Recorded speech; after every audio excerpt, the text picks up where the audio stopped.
Essa é a advogada linda, maravilhosa e empoderada que defenderá o Felipe Martins diante da Justiça Gringa em audiência marcada para hoje no caso da entrada falsa registrada no sistema de imigração americano. Hoje é um dia importantíssimo e que definirá o posicionamento do governo americano quanto à sua segurança nacional num contexto que envolve uma prisão por determinação de Alexandre. Veja o que ela fala sobre o caso.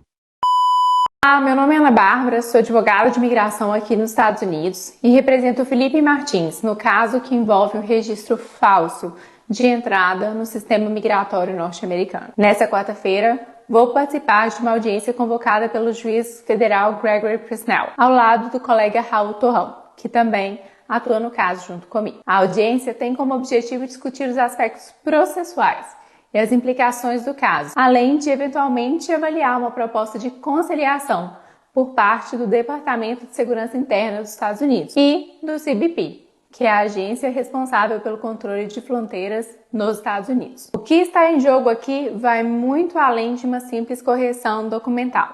Essa correção já foi feita em julho do ano passado, após demonstrarmos as inconsistências dos dados e apresentarmos provas abundantes e contundentes de que a viagem do Felipe aos Estados Unidos jamais aconteceu. O que buscamos agora é a clareza sobre quando, como e por quem esse registro foi criado e inserido no sistema. É importante destacar que a Procuradoria norte-americana já tentou por 2 vezes encerrar esse processo, mas nós, da defesa do Felipe, não pretendemos recuar até que todas as perguntas sejam devidamente respondidas. Isso porque há muitos detalhes curiosos e estranhos nesse caso e todos eles precisam ser esclarecidos e explicados. Por exemplo, na primeira tentativa da Procuradoria de encerrar o caso, foi-nos apresentado o seguinte documento. Vejam, esse documento mostra que o registro foi preservado, mesmo após a correção. Então sabemos que ele existe e que nenhum log ou metadado foi apagado, mas alguns dados cruciais foram ocultados por tarjas, inclusive aqueles que mostram quem foi o agente responsável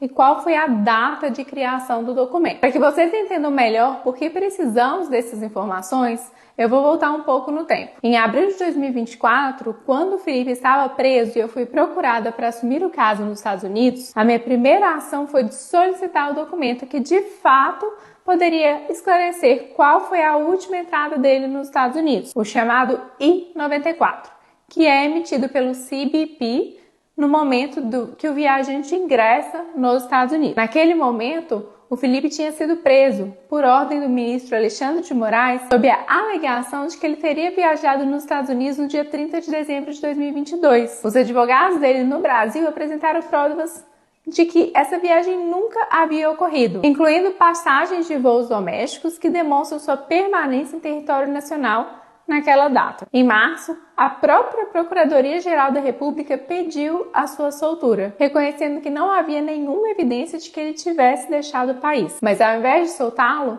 o ministro determinou novas diligências pela Polícia Federal. Foi então que surgiu o chamado Travel History, um documento informal e sem validade jurídica que foi usado pela Polícia Federal para alegar que o Felipe teria entrado nos Estados Unidos. Mas o Travel History, repito, não tem valor legal para atestar a entrada de um estrangeiro no país. Seu uso para fins legais, inclusive, é proibido pelo próprio Departamento de Segurança Interna dos Estados Unidos. O documento válido para esse fim é o I-94. O I-94, como eu já expliquei, ele é emitido pelo CBP no momento de entrada do viajante para os Estados Unidos, registrando oficialmente a sua admissão no país. No caso, o CBP do porto de entrada, que seria Orlando, seria o responsável, então, pela emissão. Solicitei naquela data o I-94 ao CBP de Orlando, que seria o suposto local de entrada do Felipe. A resposta oficial que recebi por escrito no início de abril de 2024 foi clara. Não havia qualquer registro de entrada do Felipe em dezembro de 2022. A última entrada registrada era em setembro de 2022 por Nova York, compatível com a participação do Felipe na Assembleia Geral da ONU. Essa ausência de registro foi inclusive amplamente divulgada pela imprensa brasileira na época. No entanto, cerca de 15 dias depois, fomos em Nova York para solicitar o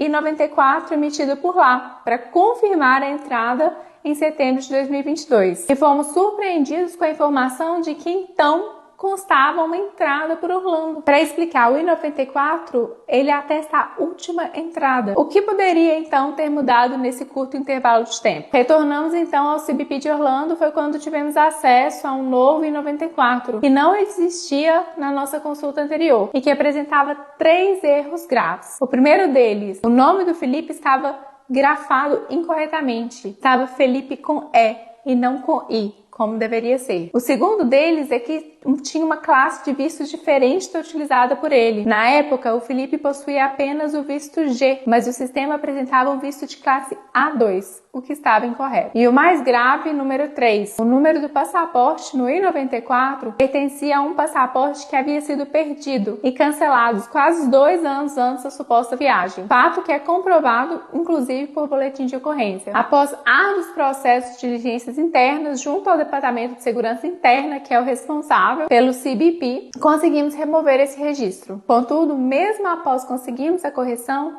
as dúvidas permanecem. Quem criou esse registro de entrada? Quando exatamente ele foi inserido no sistema? E ainda, porque ele só apareceu dias após o CBP confirmar por 2 vezes que a última entrada do Felipe havia acontecido em setembro de 2022. Nós tentamos obter as respostas para essas perguntas pelas vias administrativas, por meio do FOIA, Freedom of Information Act, uma lei que permite o acesso às informações e dados do governo federal e que funciona similar à Lei de Acesso à Informação no Brasil, mas não obtivemos êxito. É por isso que agora estamos buscando respostas na via judicial. Esse caso não trata apenas de um documento, ele trata da integridade dos sistemas públicos, da confiança no sistema migratório americano, da responsabilidade das instituições e autoridades envolvidas. E para o Felipe, trata-se de lançar a luz sobre as reais circunstâncias da sua prisão. Uma prisão injusta que durou mais de 6 meses e que causou prejuízos pessoais, profissionais e familiares enormes para o meu cliente. Seguiremos firmes até que tudo isso seja esclarecido. Fico à disposição em caso de dúvidas.